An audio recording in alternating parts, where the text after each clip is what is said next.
ಏನ್ ಗೋವಿಂದ ಈ ಕಷ್ಟಗಳು? ಚಿಕ್ಕ ವಯಸ್ಸಿಂದ ನಿನ್ನ ಧ್ಯಾನದಲ್ಲೇ ಇದ್ದೀನಿ. ಅವ್ನ್ ಗಣೇಶ ರೀ, ಗೋವಿಂದ ಅಲ್ಲ. ಅಯ್ಯೋ ಯಾಕಪ್ಪ ಅಷ್ಟೊಂದು ಕೋಪ? ನಿನ್ ಎದುರಿಗೆ ವೆಂಕಟೇಶ್ವರ ಸ್ವಾಮಿ ನಿಂತಿದ್ದಾನೆ ಅನ್ಕೊಂಡು ಅದೇನ್ ಬೇಕೋ ಕೇಳು.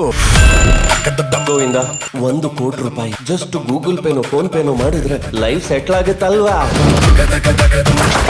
ದೇವ್ರ ಇದನ್ನೆಲ್ವ ಗೊತ್ತಿಲ್ಲ. ಆದ್ರೆ ಭಾಸ್ಕರ್, ದೇವ್ರ ಇದಾರ್ ಭಾಸ್ಕರ್, ನಾನ್ ನೋಡಿದೀನಿ. ನೋಡಿದ್ರೆ ಸರ್, ಆದ್ರೆ ದರಿದ್ರದವ್ರು ನೋಡಿಲ್ವಲ್ಲ ಸರ್. ಯಾವ ಮನುಷ್ಯ ಆದ್ರೂ ಅವನಿಗಿಂತ ಚೆನ್ನಾಗಿರ್ಬೇಕು, ಇವನಿಗಿಂತ ಚೆನ್ನಾಗಿರ್ಬೇಕು ಅಂತ ಅನ್ಸುತ್ತೆ. ಆದ್ರೆ ನಾನ್ ಸತ್ತೋದ್ರೇನೆ ಚೆನ್ನಾಗಿರುತ್ತೆ ಅನ್ಸ್ತಿದೆ. ಕುಗ್ಗು ಹೋಗಿದ್ದೀನಿ ಸ್ವಾಮಿ.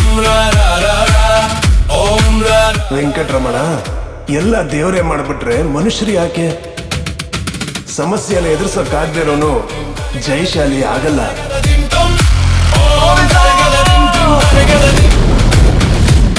ಇವತ್ತಿಂದ ನೀವ್ಯಾರು ಕೆಲ್ಸಕ್ಕೆ ಬರಂಗಿಲ್ಲ. 50,000 ದುಡ್ಡು ಕಟ್ರೆ ಪ್ರಾಬ್ಲಮ್ ಸಾಲ್ವ್ ಆಗುತ್ತೆ. Cash on delivery. ದುಡ್ಡಿಲ್ಲ, ಸಾಲ ಕೊಡೋ ವ್ಯಕ್ತಿ ಇಲ್ಲ. ಏನ್ ಜೀವನ ವೆಂಕಟರಮಣ. ಸ್ವಾಮಿ ಯಾರಿದಾರ ಮೇಲ್ಗಡೆ?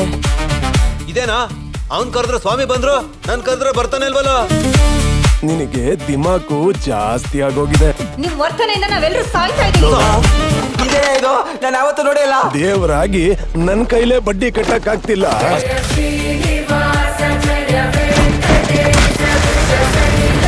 ಇದೇ ನನಗೂ ನಿನಗೂ ಕೊನೆ ಮಾತು, ಕೊನೆ ನೋಟ. ಇನ್ಮೇಲೆ ನಾನು ನಿನಗೆ ನಮಸ್ಕಾರ ಮಾಡಲ್ಲ.